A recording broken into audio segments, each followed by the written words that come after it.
vai trabalhar esses quatro tópicos aqui, ó. Os temas que já caíram no Enem, algumas informações importantes, as competências do Enem e a construção do texto, certo? Assim, em cima disso que a gente vai trabalhar. Nessa parte de construção do texto aqui, eu vou construir um mapa mental de um tema relacionado, obviamente, à mulher, que pode ser possível para o Enem. Vamos começar. Os temas, né? O Enem ele foi iniciado em 1998 e ele vem até hoje aí, né, funcionando. No primeiro momento ele era somente uma prova para poder avaliar o ensino médio. Depois ele virou essa prova para a gente poder entrar nas universidades do Brasil. O que eu quero que vocês observem nos temas? Um tema, ele nunca vai se repetir, mas um assunto pode se repetir. E é muito importante que vocês atentem para isso, porque vocês podem falar assim, que bobagem, a gente está falando sobre a mulher e já caiu mulher. Sim, já caiu, né? Persistência da violência contra a mulher. E aqui também. Ah não, violência já caiu 2 vezes, tá vendo? Já caiu uma vez sobre a mulher, relacionada à questão da violência, porque foi o ano que tinha sido lançada a lei do feminicídio. Tudo isso contribuiu para que fosse esse o tema. Mas pode cair um outro tema relacionado à mulher esse ano novamente, no ano que vem, enfim, não tem problema. Isso já aconteceu, ó. Preservação ambiental em 2001 e preservação ambiental focado na Amazônia em 2008, né? Violência, com focos diferentes. Lá violência na sociedade, aqui violência contra a mulher. O trabalho infantil, o trabalho na construção da dignidade humana. A criança já foi tematizada 3 vezes nesses todos esses anos do Enem, né? Ó, direitos da criança, trabalho infantil e publicidade infantil em questão no Brasil, certo? Então, assim, a gente não pode excluir um assunto porque ele já caiu, certo? A gente pode excluir um tema, né? O tema não vai se repetir igualzinho, ok? E uma coisa importante de vocês perceberem, nos últimos anos eles têm tematizado leis e também as minorias e alguns tipos de preconceito. Então essa tem sido a tendência do Enem desde 2012, certo? Minorias, leis e preconceito. E nos temas do Enem a gente sempre tem uma palavra que fica destacada. E essa palavra é muito importante a gente atentar para que depois a gente não erre lá na hora da gente produzir o texto. Eu vou mostrar para vocês daqui a pouquinho.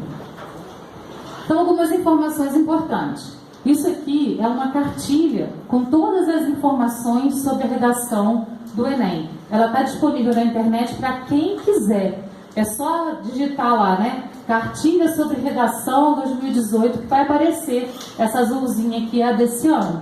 Então tem lá todas as informações, tudo que eu vou falar aqui está na cartilha, certo? Então vocês podem observar essas informações, lendo, tirando as dúvidas de vocês através dela.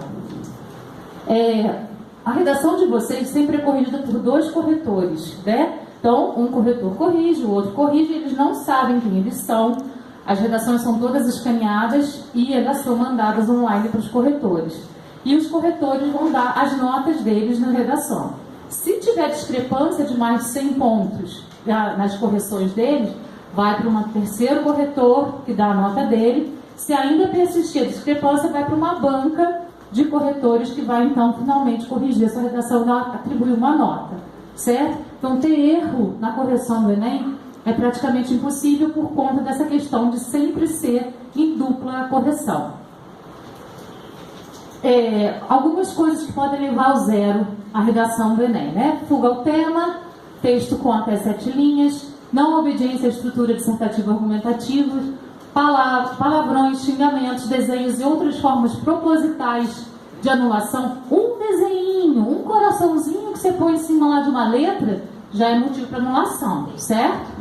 Você falou que a redação do Enem é corrigida por 2 corretores, então se for que não tem discrepância de 100 pontos, aí prevalece a maior nota ou... Não, se tiver discrepância de 100 pontos, se não tiver, faz a média dos 2, certo?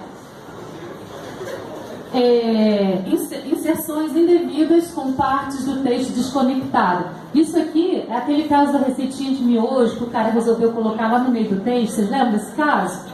Hoje, se isso acontecer, é 0, certo? Se tiver parte que eles considerem desconectadas, é 0. Se tiver o seu nome no meio do texto, embaixo do texto, qualquer lugar do texto tiver um nome, mesmo que não seja o seu é considerado identificação e é 0 também.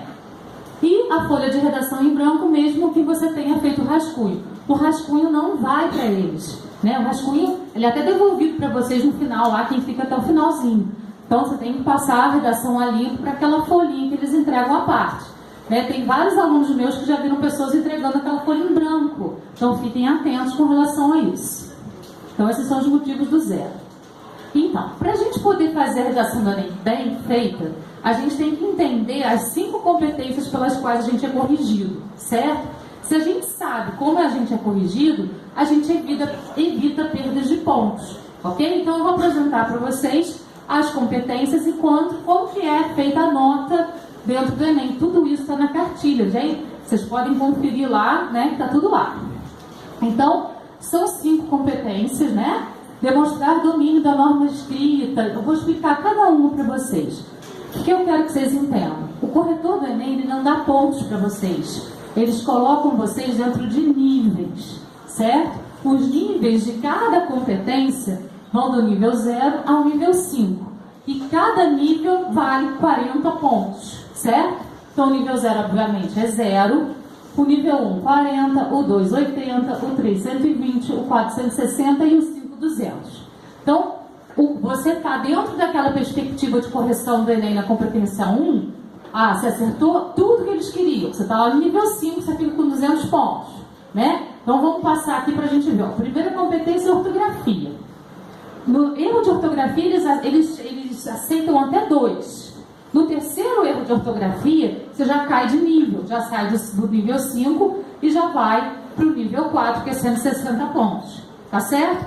A perda de pontos no Enem é sempre de 40 em 40. Por isso que a maioria das notas que vocês veem são múltiplos de 40, né, no Enem. 960 e por aí vai. Aí, se tiver, por exemplo, uma nota 980, o que aconteceu com essa nota? Um corretor deu 1.000, o outro corretor deu 960, na média o candidato ficou com 980, entendeu? Mas é sempre a probabilidade de que você sempre fique com múltiplos de 40, tá? Então, a primeira competência, a ortografia, ela vai avaliar acentuação, né? Se você escreveu a palavra de modo correto, vírgula, regência, concordância, todos esses aspectos aí. A competência 2, ela já é um pouco além. Ela vai avaliar 3 coisas. A primeira coisa que ela avalia é se o seu texto é realmente uma dissertação argumentativa. Para ser uma dissertação argumentativa, o texto precisa ter as 3 partes: introdução, desenvolvimento e conclusão, certo? Se você tiver as 3 partes do texto, mesmo que seja embrionária, né, aquele aluno que não aprendeu redação e tal, e faz devagarinho, tem as 3 partes, é considerado dissertação e continua a correção. Não é dissertação, é uma narração, é uma carta, é um bilhete, qualquer outro gênero, é 0, certo? Não tem tolerância. A segunda coisa que eles vão avaliar é se o seu texto está dentro do tema, se ele está tangenciando o tema ou se ele fugiu ao tema. Se fugiu ao tema, é 0, né? O que é estar dentro do tema para o Enem? Ele diz assim, ó, o texto está dentro do tema quando aborda de forma completa os elementos principais da frase temática. Aí lembra que eu falei lá no início sobre aquelas palavrinhas-chave da frase temática? Efeitos da implantação da lei seca no Brasil. Não adianta falar somente de lei seca, né, de como ela é, tem que falar dos efeitos que ela causou no Brasil. Desafios para a formação educacional de surdos no Brasil. Então você tem uma frase enorme. Todas essas palavras têm que estar contempladas na sua redação para que você esteja, então, dentro do tema, certo? Tangenciar o tema é quando você aborda de forma incompleta. Então, desafios para a educação dos surdos no Brasil. Você fala somente da questão da educação dos surdos e não fala dos desafios. Você tangenciou, certo? O que seria fugir desse tema? É falar só da situação do surdo, sem tocar na educação e sem tocar nos desafios. Ok? Mas eu falei do surdo, como é que eu fugi ao tema? Porque você não abordou de forma completa os elementos da frase temática. Ok? Então, essa é a segunda avaliação que a competência 2 vai fazer, se você está dentro do tema ou não. E dependendo do tema, é uma dissertação, aí eles vão observar a sua argumentação. Se os seus argumentos eles estão bem desenvolvidos, com estratégias, com áreas de conhecimento diferentes que você traz. Então você pegou várias informações de física, de matemática, de história e viu que tem relação com o tema que você está fazendo. Então você vai pegar as informações que os professores passaram e vão trabalhar essas informações dentro do seu texto. Mas essas informações têm que estar totalmente em consonância com o tema, porque senão não vai adiantar, certo? Aí olha como é que eles avaliam. Se essas informações elas estão presas aos textos motivadores, lá quando você recebe a prova do Enem, tem textos motivadores e tem o tema. Se você se prender totalmente aos textos motivadores, a sua nota vai ser muito baixa, vai ficar lá no nível 2, 3, né? Se os seus argumentos estão só naquilo que vem da sua cabeça, do seu repertório pessoal, a mesma coisa. Lá no nível 2, 3, que vai ser a sua nota. Se o seu repertório sociocultural for produtivo, ou seja, se você pegar as informações que os professores passaram e utilizar o seu texto, fazendo a relação realmente com o que você está escrevendo, aí a sua nota sobe para o nível 3, 4 ou 5, dependendo da forma como você utilizou. Se eles estão desarticulados com a sua proposta de texto, também não vai adiantar muito. Tem que estar articulado para chegar no nível 4, que é 160, ou 5, que é 200, certo? Então a competência 2, ela avalia essas três coisas aí. A competência, aí olha só, o que seria, né, as estratégias argumentativas? Citações de autores, contextualização histórica, exemplificação através de alguma coisa que você leu no jornal, numa revista, mas tem que saber a fonte, não adianta citar sem fonte, senão parece que saiu do seu repertório pessoal. Obras literárias, letras de músicas, filmes que vocês assistiram que tenham relação, pode usar. Filme de super-herói pode usar? Pode usar, se ele tiver relação. Né? Tem muitos filmes de super-heróis que têm mensagens muito interessantes. Pode usar apontando que tenha relação. A competência 3, ela avalia projeto de texto. O que seria projeto de texto? A coerência textual. Se uma coisa está relacionada a outra, e o seu texto vem desenvolvendo essa coerência. Eles chamam isso de projeto de texto. E para que a gente possa fazer um projeto de texto bem elaborado, é interessante que a gente utilize ou o mapa mental ou o esquema textual. No finalzinho eu vou mostrar para vocês como que se faz um mapa mental de uma redação para poder ajudar nessa coisa de projeto de texto aqui. E eles dizem que um texto que tem autoria é um texto que tem projeto, ou seja, que tem coerência, certo? Então isso aqui é avaliado na competência 3. A 4 avalia a coesão textual, os elementos de ligação entre os parágrafos, entre as frases, orações que você coloca no texto, certo? Então a gente tem esses recursos coesivos para poder fazer com que o texto tenha essa conexão. E é aqui que vai ser avaliado isso, na competência 4. Um erro de coesão já leva a 40 pontos perdidos, certo? Então, na competência 4 não existe tolerância de pontuação. E a competência 5, ela avalia a proposta de intervenção e vai ver também se você feriu os direitos humanos ou não. Se você feriu os direitos humanos, você zera a competência 5, não mais a redação inteira como era antes, certo? E aí a proposta de intervenção, ela precisa ter 5 elementos para que ela possa ser avaliada dentro do nível 5, que é 200 pontos. Daqui a pouco eu vou mostrar para vocês quais são os 5 elementos. Então essas são as competências. A gente precisa saber, né, essas competências para evitar a perda de pontos durante a produção do texto. A construção do texto, então, vamos lá. A dissertação argumentativa, ela se constitui das 3 partes que eu falei para vocês. A introdução, ela precisa conter tema, que é sobre o que você vai falar, e tese, que é o que você vai defender. Então, o tema e a tese, obrigatoriamente, precisam estar na introdução, certo? O desenvolvimento é a parte que você vai defender a sua tese, você vai trabalhar para defender a sua tese. O desenvolvimento a gente pode fazer fazendo a pergunta por que a nossa tese, as respostas a essa pergunta por que vão ser os seus argumentos criados. E aí a gente precisa das estratégias argumentativas para poder fortalecer esses argumentos, né, que são esses conhecimentos de outras áreas que a gente traz para o texto. E depois a gente tem também como obrigação no Enem fazer a proposta de intervenção. Isso é obrigatório no Enem. Se não tiver, você zera a competência 5, certo? A proposta de intervenção, a gente vai ver como a gente constrói daqui a pouquinho, ela pode estar junto aos parágrafos de argumentação ou ela pode estar junto ao parágrafo de conclusão. O parágrafo de conclusão, ele precisa retomar o tema e a tese e também fazer uma síntese dos argumentos que a gente utilizou. Certinho? Essa aqui é a programação de um texto que o Enem quer que você faça lá na prova. A proposta de intervenção, ela precisa responder obrigatoriamente a 4 perguntas. Quais são essas perguntas? Quem vai fazer a coisa que você está sugerindo? Quem é o agente, certo?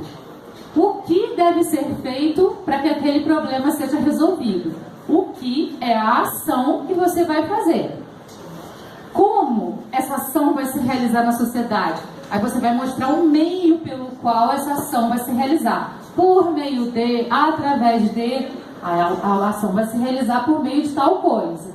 Para que vai ser o efeito que isso vai causar na sociedade, né? A finalidade pela qual você propôs toda essa intervenção.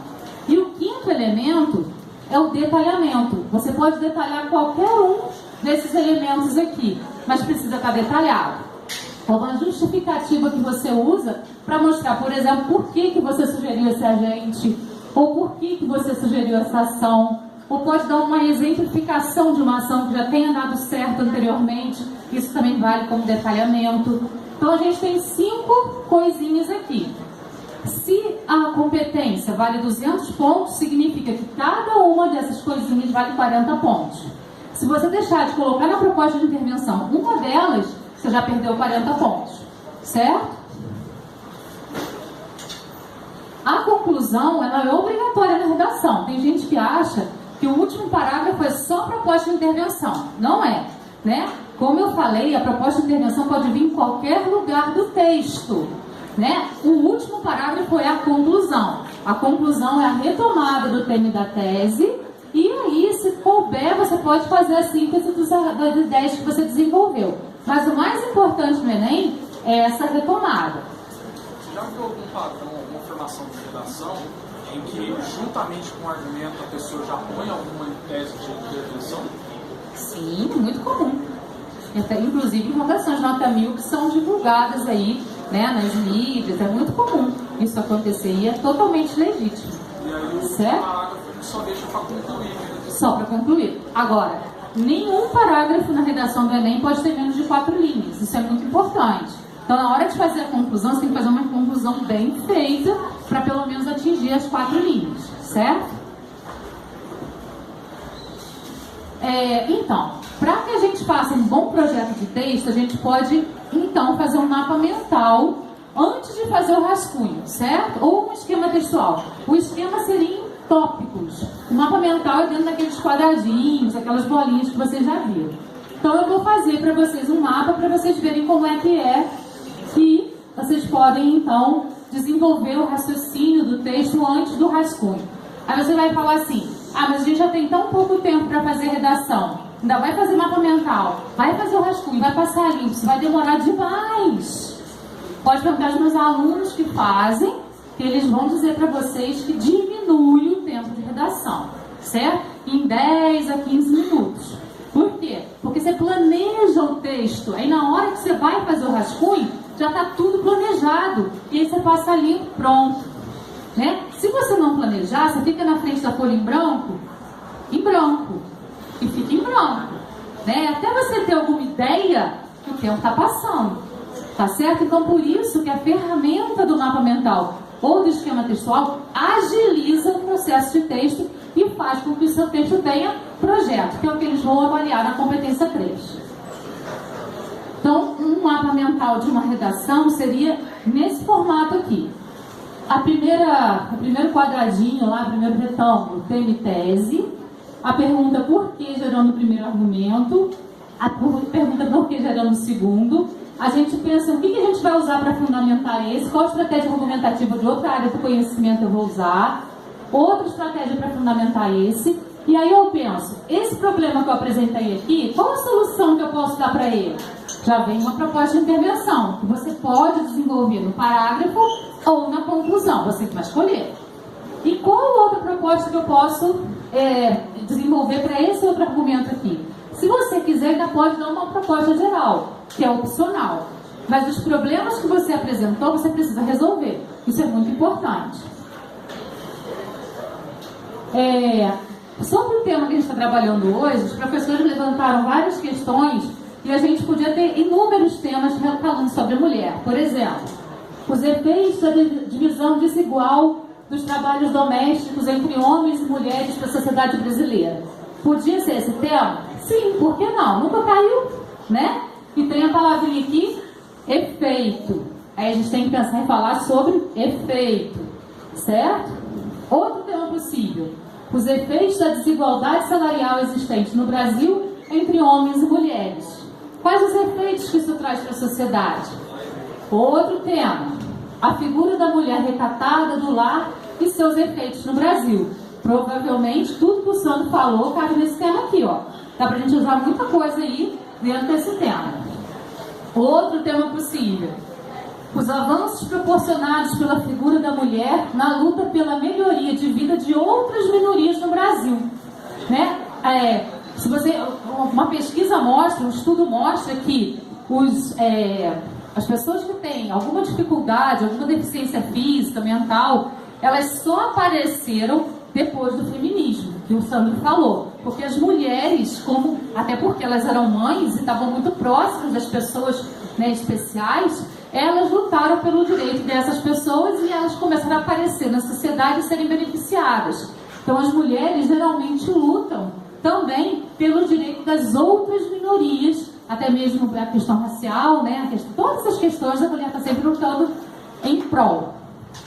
Outro tema possível, os desafios para a aceitação das mulheres que não seguem os estereótipos físicos e comportamentais impostos pela sociedade.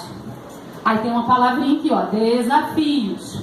Sempre vai ter no Enem uma palavra-chave que você não pode desfocar dela, tá? Não dá pra gente desenvolver todos os temas. Então eu escolhi um tema pra gente desenvolver. Qual é o tema que a gente vai desenvolver? Vamos apresentar a seguir. Então, a gente vai falar sobre a importunação sexual, os desafios para que os direitos da mulher sejam cumpridos no Brasil. Desafios, né? Quais são os desafios que as mulheres enfrentam para que os direitos delas sejam, então, realmente validados no Brasil com relação à importunação sexual? E o Sandro falou bastante sobre isso também, né? Eu trouxe aqui alguns quadros para falar um pouquinho sobre isso aí, ó. Assédio moral e assédio sexual. Qual é a diferença?